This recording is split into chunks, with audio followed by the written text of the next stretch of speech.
ഞാനൊരു ഹിന്ദുവാണ്. തുറന്നു പറയാൻ എനിക്കൊരു മടിയുമില്ല, എനിക്കൊരു നാണക്കേടുമില്ല. ഇന്നും നാളെയും എൻ്റെ ശ്വാസം അവസാനിക്കുന്ന നിമിഷം വരെയും ഞാൻ പറയും ഞാനൊരു ഹിന്ദുവാണ്.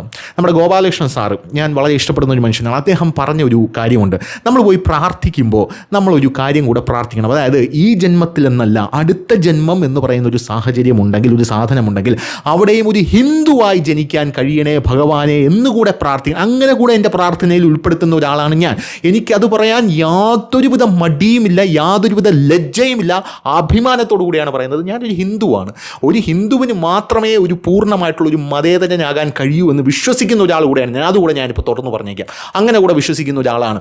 അല്ലാതെ ഇവിടെ ക്രിസ്ത്യാനികളുണ്ട്, മുസ്ലിങ്ങൾ പല സ്ഥലങ്ങളിലും ഞങ്ങളെ ആക്രമിക്കുന്നു, അതുകൊണ്ട് ഇവിടെ നമുക്ക് സംഘപരിവാറിനെ സപ്പോർട്ട് ചെയ്യാം എന്നുള്ള ഒരു സംഭവമല്ല. ഹിന്ദു ആരെയും സപ്പോർട്ട് ചെയ്യും, അവനെ സുഖിപ്പിക്കുന്നവനെ സപ്പോർട്ട് ചെയ്യും, അവനെ സുഖിപ്പിക്കാത്തവനെ സപ്പോർട്ട് ചെയ്യും, അവനെ ദ്രോഹിക്കുന്നവനെ സപ്പോർട്ട് ചെയ്യും എന്നുള്ളതാണ് ഒരു പ്രത്യേകത എന്ന് പറയുന്നത്. അതുകൊണ്ട് എനിക്കത് പറയാൻ എനിക്ക് യാതൊരുവിധ മടിയുമില്ല. ഈ വീഡിയോ എടുക്കാനുള്ള ഒരു പ്രധാനപ്പെട്ട കാരണം, കഴിഞ്ഞ ദിവസം